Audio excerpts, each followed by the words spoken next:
नमस्कार, आपका स्वागत है मेरे चैनल हिंदी ज्ञान गंगोत्री में। आज हम पढ़ने जा रहे हैं प्रगतिवादी काव्य की सामान्य प्रवृत्तियाँ। राजनीति क्षेत्र में जो मार्क्सवाद साम्यवाद है, वही साहित्य क्षेत्र में प्रगतिवाद है। मार्क्सवाद के साम्यवाद पर आधारित साहित्य प्रगतिवादी साहित्य कहलाता है। इसका रचनाकाल सन 1937 से प्रारंभ होकर 1943 तक व्याप्त है। रामधारी सिंह दिनकर, नागार्जुन, केदारनाथ अग्रवाल, रामविलास शर्मा, त्रिलोचन एवपंत निराला आदि इस काव्य धारा के प्रमुख कवि हैं। इसकी सामान्य प्रवृत्तियाँ इस प्रकार से है। सामाजिक परंपरागत रूढ़ियों का विरोध। प्रगतिवादी कवि परंपरागत रूढ़ियों, परंपराओं और अंधविश्वासों का विरोध कर उन्हें छिन्न भिन्न कर देता है। उनके लिए गीता, कुरान, मंदिर और मस्जिद का कोई महत्व नहीं है। धर्म उनके लिए एक सुंदर धोखा है। यह कवि ईश्वर की सत्ता, स्वर्ग नरक, आत्मा, परलोक, भाग्यवाद, धर्म आदि पर विश्वास नहीं करते। मानव धर्म को ही संसार का सबसे बड़ा धर्म मानते हैं। उदाहरण देख लेते हैं। किसी को शीश, किसी को चरण, मनुज को मनुज न कहना आ। इस प्रकार से उदाहरण दिया गया है। शोषितों के प्रति सहानुभूति। इसमें प्रगतिवादी कवि ने शोषितों, मजदूरों, किसानों और पीड़ितों के प्रति अपनी सहानुभूति व्यक्त की है। यह कवि शोषण को एक जघन्य अपराध मानता है। इसके अनुसार जो मजदूर समस्त सुखों का स्पष्ट है, वही आज शोषण की चक्की में पिसता है। मजदूरी का चित्र करता हुआ कवि यहाँ पर लिखता है, ओ मजदूर, तू सब चीज़ों का करता, तू ही सब चीज़ों से दूर, ओ मजदूर। इस प्रकार से मजदूर के द्वारा ही हम सब चीज़ें प्राप्त करते हैं और उसे ही शोषित रखते हैं। इसका वर्णन यहाँ पर किया गया है। सामाजिक विषमता के प्रति आक्रोश। प्रगतिवादी कवि ने शोषकों के प्रति अपना रोष व्यक्त किया है। इन कवियों के अनुसार व्यापारी, जमींदार और उद्योगपति ही सामाजिक विषमता के मूल दोषी है। इन्हें कुचले बिना समाज में समानता स्थापित नहीं हो सकती। सामाजिक विषमता के प्रति अपनी आक्रोशशायी भावना को व्यक्त करते हुए दिनकर जी कहते हैं कि श्वानों को मिलता दूध वक्त भूखे बालक अकुलाते हैं, माँ की हड्डी से चिपका ठिठुर जाड़े की रात बिताते हैं। युवती से लज्जा वसन में जब ब्याज चुकाने जाते हैं, मालिक तब तेल फुलेलों पर पानी सा द्रव्य बहाते हैं। इस प्रकार से दिनकर ने किस प्रकार जो उच्च वर्ग है वो शोषण करता है, इसका वर्णन इन पंक्तियों में किया गया है। मार्क्स तथा रूस की प्रशंसा। प्रगतिवादी कवियों ने मार्क्स तथा रूस दोनों की प्रशंसा की है।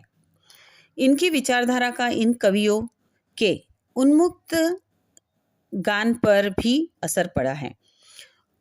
रूम की प्रशंसा करते हुए नरेंद्र शर्मा लिखते हैं कि लाल रूस है ढाल साथियों सब मजदूर किसानों की, वहाँ राज है पंचायत का, यहाँ नहीं है बेकारी, वहाँ नहीं है बेकारी। तो इस प्रकार से बताया है कि जहाँ पर सत्ता उनके हाथ में होती है, वहाँ पर बेरोजगारी, बेकारी नहीं होती है। आगे देखते हैं क्रांति की भावना। प्रगतिवादी कवि समन्वयवादी विचारधारा को समल नष्ट करके के लिए क्रांति का आह्वान करता है। वह पुरानी रूढ़ियों एवं परंपराओं को नष्ट करने के साथ साथ शोषक वर्ग को ध्वस्त करना चाहता है। बालकृष्ण शर्मा नवीन क्रांति का आह्वान करते हुए कहते हैं, कवि कुछ ऐसी तान सुनो जिससे उथल पुथल मच जाए, एक लहर इधर से आए, एक लहर उधर से आए। इस प्रकार से संपूर्ण क्रांति लाने की बात बालकृष्ण शर्मा यहाँ करते हैं। मानवता की भावना।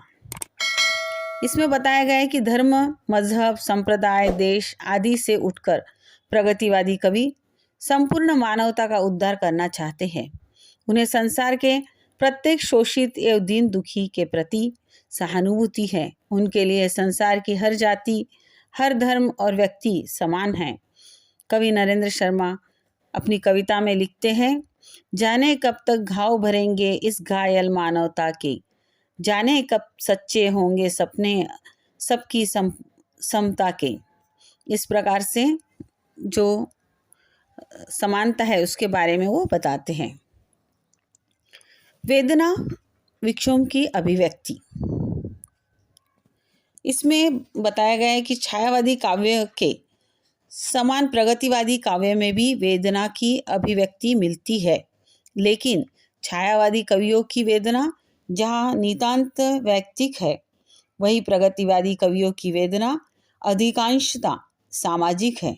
इस युग का कवि संसार के भेद और शोषण रूढ़ियों के से अत्यंत दुखी है तथा इसे दूर करना चाहता है, इसे बदलना चाहता है। इस प्रकार से उन्होंने बताया। समसामयिक समस्याओं का वर्णन। प्रगतिवादी कवि ने देश और विदेश की समसामयिक समस्याओं का वर्णन किया है। इन कवियों ने देश की हिंदुस्तान पाकिस्तान विभाजन, कश्मीर की समस्या, अकाल महंगाई, बेकारी तथा चरित्रहीन आदि समस्याओं का मार्मिक वर्णन किया है। इसके अतिरिक्त विश्व राजनीति में हिरोशिमा की बर्बारी, कोरिया युद्ध और स्वेज के झगड़े आदि की अनेक समस्याओं पर भी कवियों ने अपनी भावनाएं व्यक्त की है। देखते हैं नारी का यथार्थ चित्रण। नारी के यथार्थ चित्रण में प्रगतिवादी कवि कहते हैं, नारी जीवन का यथार्थ चित्रण इस प्रकार है कि प्रगतिवादी कवि मजदूर और किसानों के समान नारी को भी शोषित मानता है। उसके लिए नारी वासना तृप्ति का साधन न होकर आदर्श गृह संचालिका है। नारी के प्रति सहानुभूति प्रकट करते हुए पंत जी कहते हैं, मुक्त करो नारी को, युग युग की काराबंदिनी नारी को। इस प्रकार से नारी को मुक्त करने का वो अपनी कविता में आह्वान करते हैं। सरल एवं सुबोध भाषा। प्रगतिवादी काव्य की भाषा सरल, सुबोध और भावभिंजन से अत्यंत सक्षम है। उनमें किसी भी प्रकार का आडंबर नहीं है। इस युग का कवि संस्कृतमयी पदावली, प्रतीकात्मकता और लक्षणिकता भाषा के विरुद्ध है। आडंबर कला विधान। आडंबरों के बारे में प्रगतिवादी कवि कहते हैं, कला की उत्कृष्टता लाने के फेर में नहीं पड़े। जैसे भाषा उनकी आडंबरहीन है, वैसे ही उनके द्वारा अनुगृहित छंद भी सहज है। छंद विधान की दृष्टि से भी प्रगतिवादी कवि का दृष्टिकोण पर्याप्त उदार रहा है। इन कवियों ने मुक्तक एवं अतुकांत छंदों का प्रयोग किया है, जिनमें गेयता का भाव भी विद्यमान है। अलंकार के क्षेत्र में भी इन कवियों ने अपनी प्रगतिवादी दृष्टिकोण का परिचय दिया है। इन कवियों ने अलंकारों के रूढ़ि उपमानों का परित्याग कर नवीन रूपकों एवं नवीन उपमानों का प्रयोग किया है। प्रगतिवादी हिंदी काव्य की एक महत्वपूर्ण धारा रही है। प्रगतिवादी काव्य जीवन की विषमता का निराकरण कर मानवता की श्रेष्ठता और प्रतिष्ठा के बारे में सोचता है। हिंदी काव्य जगत को उसने जीवंत प्रेरणा दी है। आशा करती हूँ आपको प्रगतिवाद यहाँ पर समझ में आया होगा। तो मेरे चैनल को लाइक, शेयर और सब्सक्राइब करना ना भूलें। बहुत बहुत धन्यवाद।